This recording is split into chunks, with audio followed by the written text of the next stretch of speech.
salaam sama gaay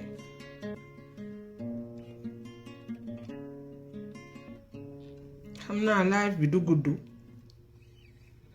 maa ngi ziyaare ñëpp di bëggee ñëpp kontaane ñëpp salaam ziyaar ak bëggee di nuyu ñëpp di ziyaare ñëpp di ñaanal ñëpp di ñëw ci benn live bu gàtt ci lu jëm ci la marche du 23 juin contre l'homosexualité et pour ñu pénaliser l'homosexualité criminaliser ko maanaam comme ni ñu criminaliser le viol au Sénégal donc mu nekk benn initiative bu am solo boo xamante ni sénégalais yépp dañ ci war a ànd ci loolu laa bëgg a ñëw vite fait peut-être ak leneen loo xam ne mi ngi def actualité bi actuellement au Sénégal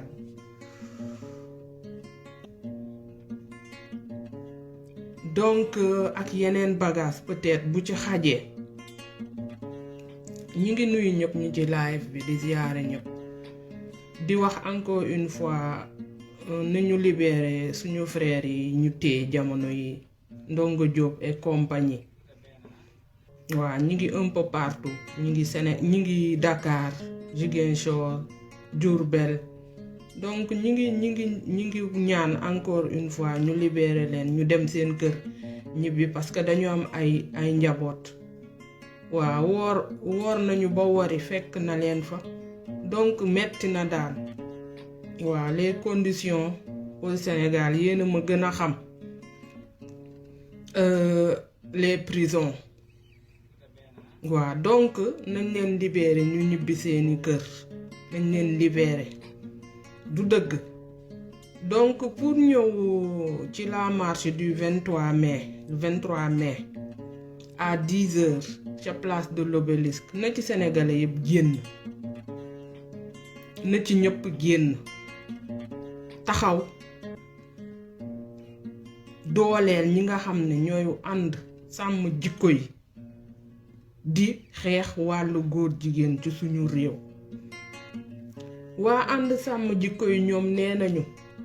amuñu benn maxaama tere góor jigéen mu am Sénégal wante nañuy dund seen yu bon nañ ko dund en privé.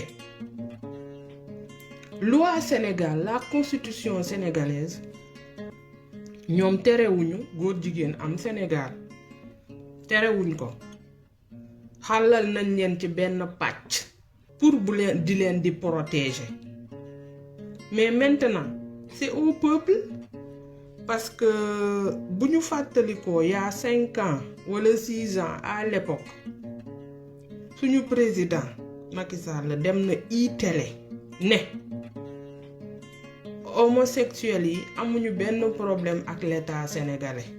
sinon peuple bi lañuy am ak problème parce que le peuple accepté wuñu homosexualité te loolu mooy dëgg gis ngeen ci suñu série sénégalaise yi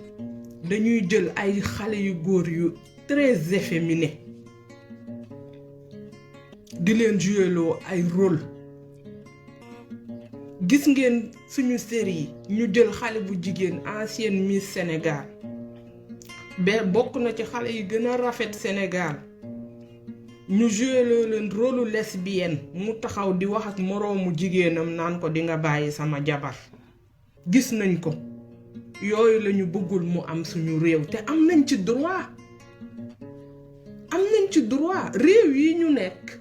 góor jigéen ñi dañ fi am doole ñoom seeni réew nangu nañ ko il l'accepte ñun ñu fi nekk ak ñoom ñi ngi koy tolérer nekk fekk ñoom terewul ñi ngi protéger suñu njaboot lu ñu mën mais ñun bëgguñu ko suñu réew ñoom bu ñuy dund seenu góor jigéen nañ ko dund seeni kër en privé mais bu mu génn ci mbedd bi di yàq suñuy doom suñuy rakk ak suñuy jarbaat man live saa yi mooy def live day coupé xaw ma lan la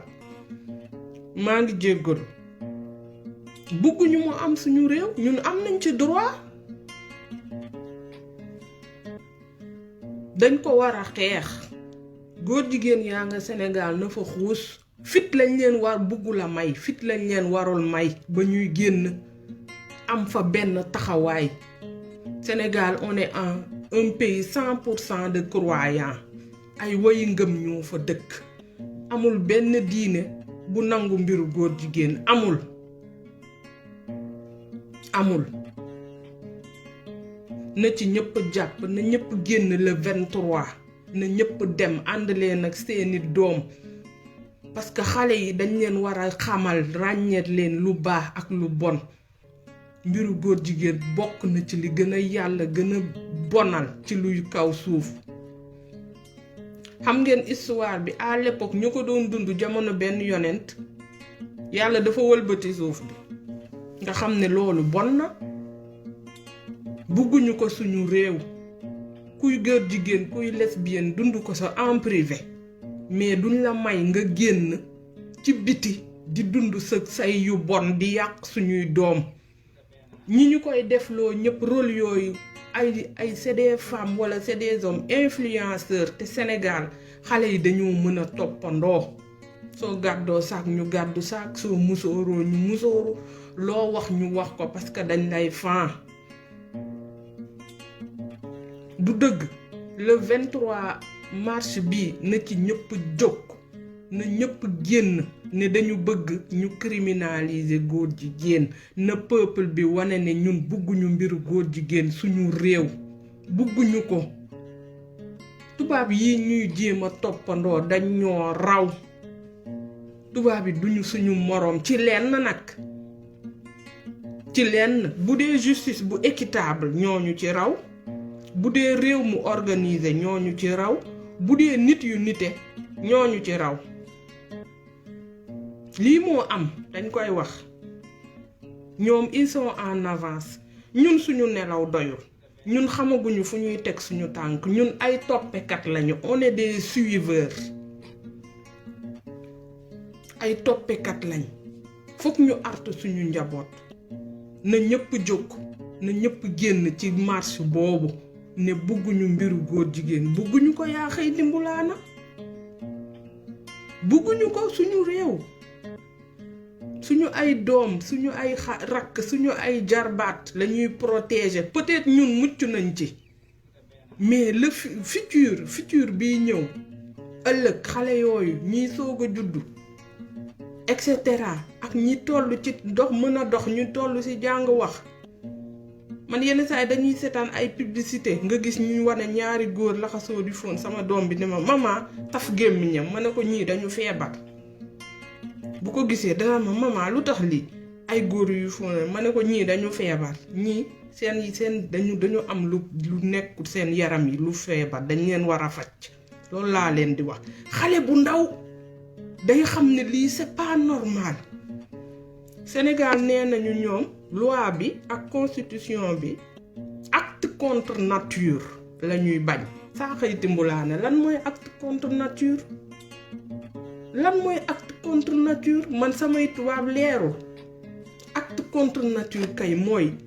koo xamante ni nii day seq ak ay mala wala ñaari góor di seq ak góor wala ñaari jigéen di seq man defe naa loolu mooy acte contre nature loolu laa foog ñoom nee nañ loolu lañ condamné suñu constitution loolu lañu bañ mais bañuñu mbiru homosexualité lan mooy loolu qu'est-ce que ça veut dire tubaab yi ñi nga xam ne yéen a ngi dégg ñu naan dañuy financer les pays africains yenn ONG yi et tout dañu am seen xaalis bëgg ko xëpp ci les pays africains il faut que ñu xam benn affaire tubaab du def dara pour dara duñu def dara pour dara il faut que ñu yeewu ci loolu ñu diriger te loolu mooy dëgg dañ lay imposer ne la lii nga ñuy nangul ñun ñu jox la lii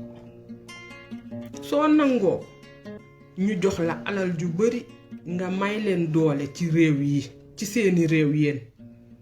bu ngeen seetloo série Netflix yi ñuy seetaan te les acteurs américains noirs nekk ci des acteurs principaux góor ñëpp def nañ leen ay góor jigéen bu ngeen ko seetloo ñëpp loolu qu'est-ce que ça veut dire jéem nañu éradiquer les man dama jàpp ni sama njàngat peut-être ma juum jéem nañu éradiquer la race noire comme ni ñu éradiquer les Indiens à l'époque les Indiens c'est eux qui ont découvert l'Amérique ñoo fa njëkkaan mais tubaab bi dafa ñëw jaay leen doole bundu xataal leen jaay leen doole bu mat sëkk jël seen place comme les aborigènes en Australie jéem nañu éradiquer la race noire ci bépp côté nag duma ko lim mënuñu ko jàllul léegi suñu xel yi lañu bëgg a yàq suñu xel yi ñoom nee nañ tubaab bi dem nañ ba ne ñun nit bu ñu amuñu pour nekk des gens intelligents parce que suñu cerveau dafa ndaw loolu yëpp dañ koy def pour suñu mental pour atteindre ñu mentalement parce que nit ki tam boo ko bëggee yàq dëggantaan xelam ngay njëkk a yàq man loolu laa jàpp ci loolu lañ ne pour atteindre la race noire mentalement nee nañu ñun muusuñu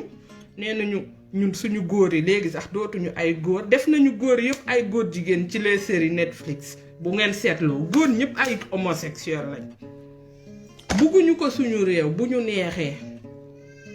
bugguñu ko dañu koy xeex te ku koy xeex it nañ ci ànd ak yow pétition bu ñu signé wul loolu ay détails la ça ne veut rien dire lan mooy signature bu ngand bi signature bu mag bi mooy bu bés baa yow mi ko bañ nga taxaw temm ca mbir ma ca fa muy teewee ne man lii laa bëgg mu am sama réew peuple bi rek ko mun a xeex peuple bi rek moo ko mun a xeex parce que les états duñ ko xeex parce que ñoom ils sont obligés suñu états yi duñ ko xeex parce que ils sont pas assez de courage amuñu benn courage bi bu ngeen seetloo à Bahreïn njiitu Bahreïn sultan ba moom dafa ne affaire góor jigéen bëggatu ko ci réewam bu fi kenn ñëwati ku mu neex demal fu la neex def fa say vacances buggul ñooñ dañu bëri alal dañu bëri or dañu bëri pétrole nga gis yenn star yi du ma tudd seen tur di leen embargo ku ne def vidéo ne dañ koy embargo dootuñ fa dem dépenser fa seen xaalis dootuñ fa dem di kii ak seen njaboot mu ne leen ndokk bu yaboo kuñ fa jàpp góor jigéen dañuy tàqali sa bopp ak sa baat dafa taxaw temm njiitu Bahreïn seet leen ko ci net bi dafa bañ wax na dëgg tubaab yi dañ lay imposer ñoom seeni réew yi nga xam ne ñun mais fii ñi fi am ay ñaari soxna kenn mooy officiel kenn ngay déclarer kenn ñeneen ñi duñu officiel waaw léegi ñoom bëgguñu nga am fi ñetti soxna déclarer ko mu officiel léegi ñun ñu bëgg ñu imposer ñun nga xam ne suñuy nelaw doyul lekk ñu naanuñu ñu bëgg ñu imposer ñu suñu réew am ay góor jigéen duñ ko nangu tey duñ ko nangu ëllëg waa ànd sàmm jikko yi li ñuy xeex mooy dëgg te leneen day ñëw bu ñu xeexee lii pénalisation de l'homosexualité pénaliser ko buñ ko paree xeex boobu ba gañe ko yeneen day ñëw luubalkat yi sàcc yi traître yi ñëpp dañ ciy bokk après dañuy xeex def voter ay loi yoo xamante ne ku trahir Sénégal ku sàcc alalu Sénégal luubal ko da nga koy génnee wala yoon tegu sa kaw loolu day ñëw ay liggéey la yoo xamante ne day ñëw naka lañ koy waxee sama doom mi ngi jooy maa ngi dagg live bi donc yooyu lii nii c'est une première benn étape la mais yeneen étape yi ñi ngi ñëw na ci ñëpp jàpp na sénégalais yëpp génn ne ñun bëgguñu góor jigéen suñu réew tubaab yi ñu nekkal da ngay ñëw seen réew tënku ci li ñu bëgg ñoom nga ne fi mënoo ko ñu mettre les points sur les i suñu état yi bu ñu yaakaar ñu bañal ñu yenn yi duñ ko nangu ñoom na ko peuple bi bañ na peuple bi bañ taxaw temm takku naanaa taxaw ne soccet ne bugguñu ko tey bugguñu ko ëllëg maa ngi jéggal live bi gàtt na sama doom mi ngi jooy donc mooy loolu waaw mi ngi noonu mu ne lan je les déclare comme maître baabu mooy de toute façon na sénégalais yi jóg j'ai pas compris ton commentaire donc jaajëf maa ngi